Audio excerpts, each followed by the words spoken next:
Hello again. In this podcast, I wanted to talk a little bit about wildlife conservation and just approach it from a different perspective because wildlife conservation, when people think about saving wildlife, they're normally thinking about saving the animals.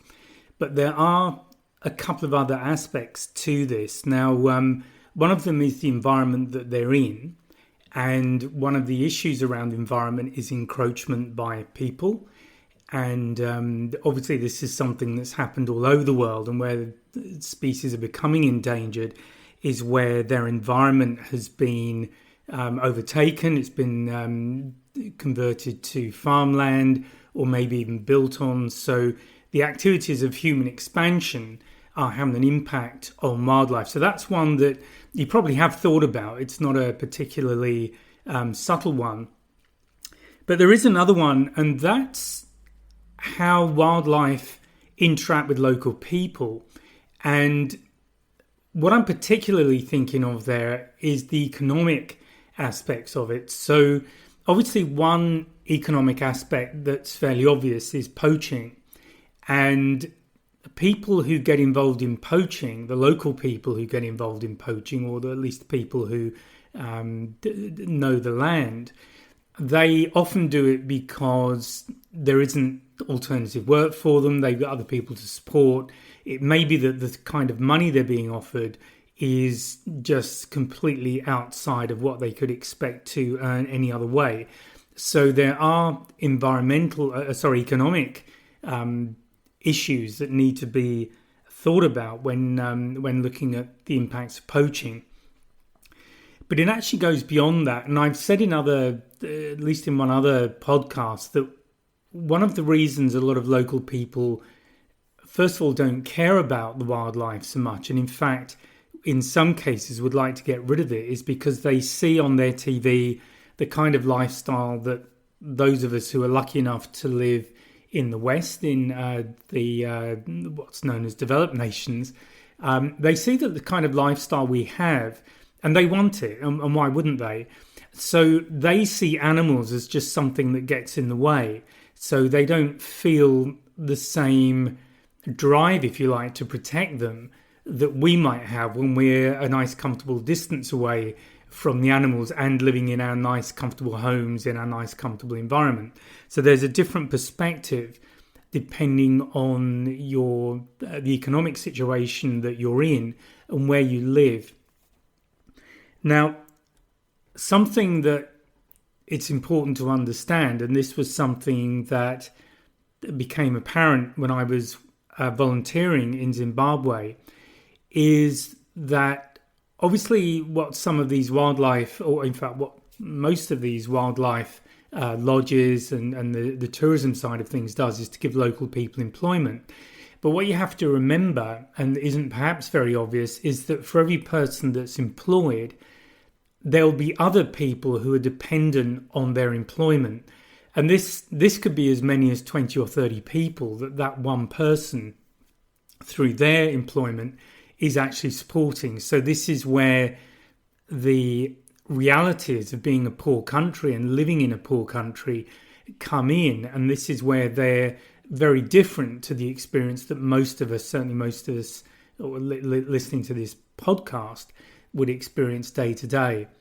And I was even talking to somebody in Victoria Falls on one occasion, just chatting, and this person was saying that a job had become available and there'd been an absolute stampede to get it, and it wasn't unknown on occasion for someone to be murdered so that somebody else could take their job. So this is pre-COVID. So the situation in these countries can be pretty desperate. A lot of them don't have any kind of welfare to look after those who can't get employment, those who are struggling. And that means the gloves are off in many cases. And this is where you get this descent into violence, you get this descent into a situation where somebody can be murdered so that somebody else can take their job. And obviously that impacts not only that person, but the people that they're supporting too. So this is why I think a couple of things are very important. One of them is work that was being carried out by the Kanha National Park in India. Now, Kanha is where I went and photographed tigers at the beginning of 2018. And the reason I mention Kanha is that what they have done, what the people running this national park have done, is to create employment for all of the local people, or as many as possible of the local people. So the people living in the local villages, so the people who are part of that reserve or live very closely to it. And it gives them a vested interest in not only looking after the reserve and doing everything to support the reserve, but for the endangered species, particularly the Bengal tigers, to recover. And Kanha is one of those success stories where the numbers of Bengal tigers is slowly increasing.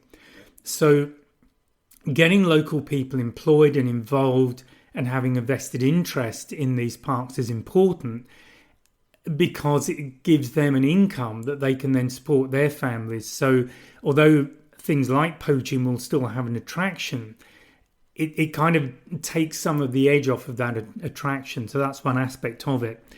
Another thing that's going on is the kind of work that's happening with EHRA in Namibia. So that's Elephant Human Relations Aid. And I spent a couple of weeks with them at the end of 2019.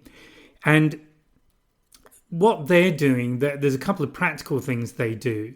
One is to just track the wild elephants. There's a population of African desert elephants in that area, and they just go around and keep an eye on them and make sure that they're healthy. Look at changes in populations. That might be some older animals dying. It might be young animals being born.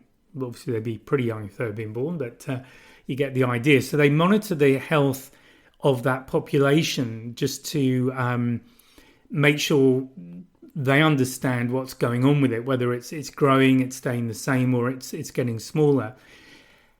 So that's one thing they do. The second thing they do in a practical sense, and that I got involved with as a volunteer, is to just protect local infrastructure that the villages use. So the particular job I got involved with was finishing off a double stone wall 2 meters high around the base of a water tower.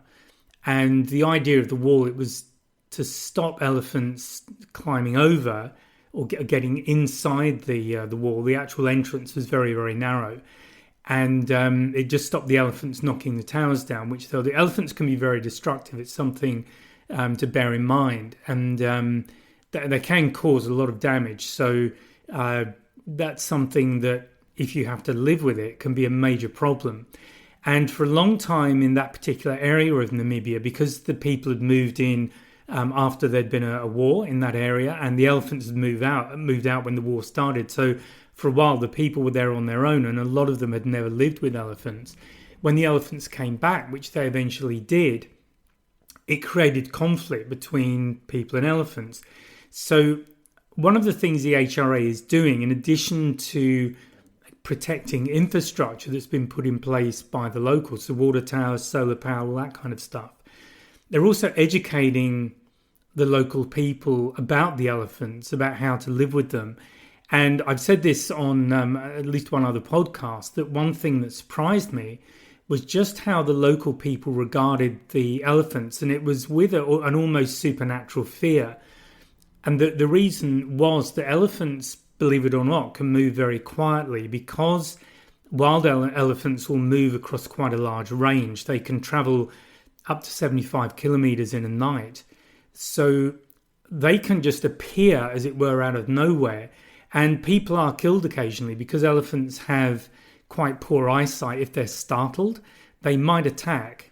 And this certainly has happened on a few occasions, and people have been killed. So it means that this sort of day-to-day living relationship between people and elephants is fraught with problems.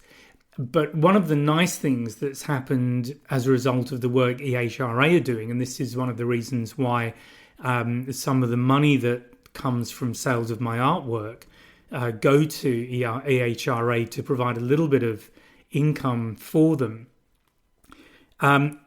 one of the great things about that is that these local people are now beginning to regard the elephants as their own, and they're beginning to feel quite protective of them. So basically, the more investment local people have in the welfare of the animals, the more likely they are to do things that will maintain the environment that the animals need and actually look after the animals themselves, keep an eye out for them. But it is very important that those of us who are in a position where we live in wealthy countries, we have quite luxurious lifestyles, even if things are a bit tough. Most of us who would listen to something like this podcast are not in any real serious danger of starving to death if everything, kind of worst case scenario.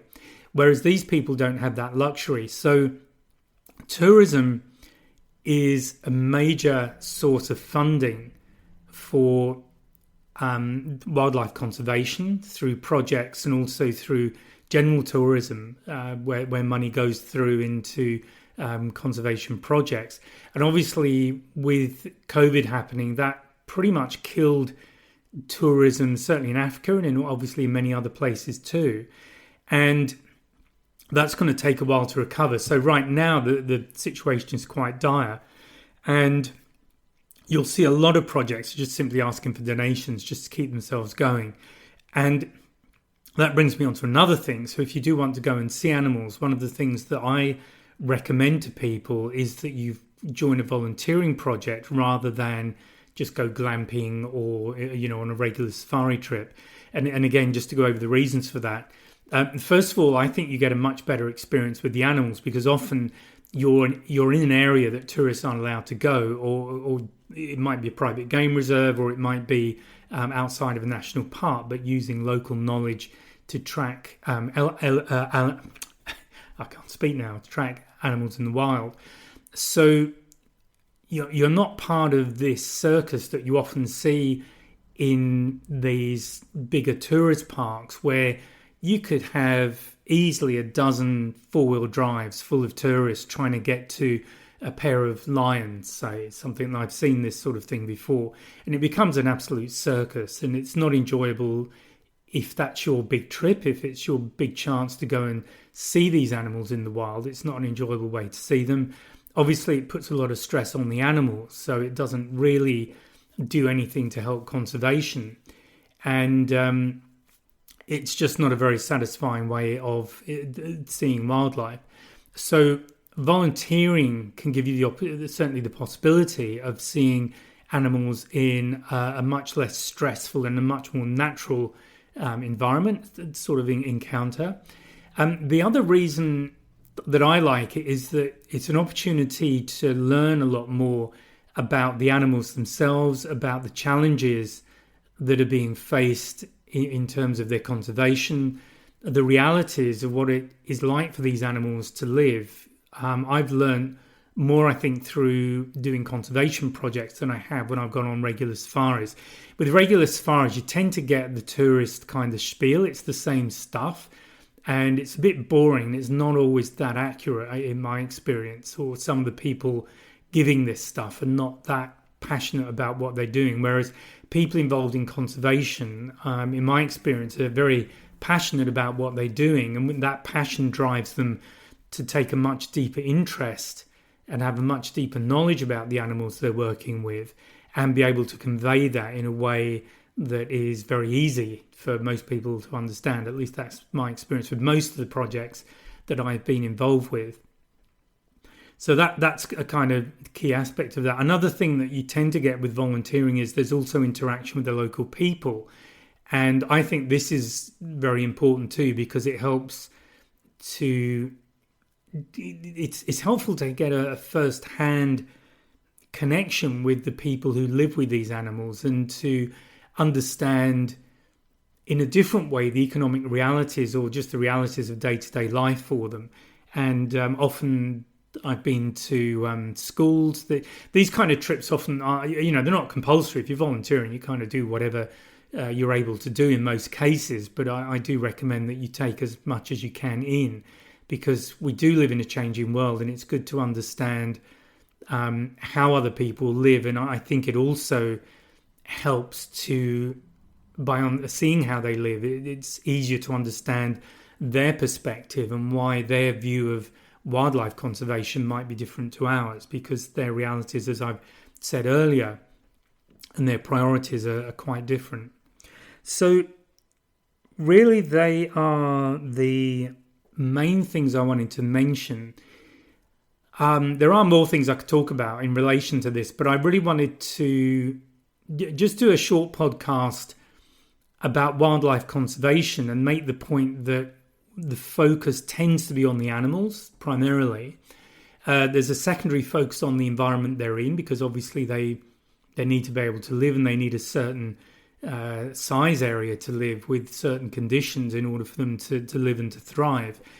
But also to talk about the realities of life for the people who live in these areas. And this often, I find, is part of the story that is left out, certainly by tourism and by, and I don't do many tourist trips now, but the limited trips I have done, it's what you get presented with is a kind of idealized view of how things are. And in fact, the reality, at least for the people, is quite different. And often the areas where the tourists hang out are very different to where local people live.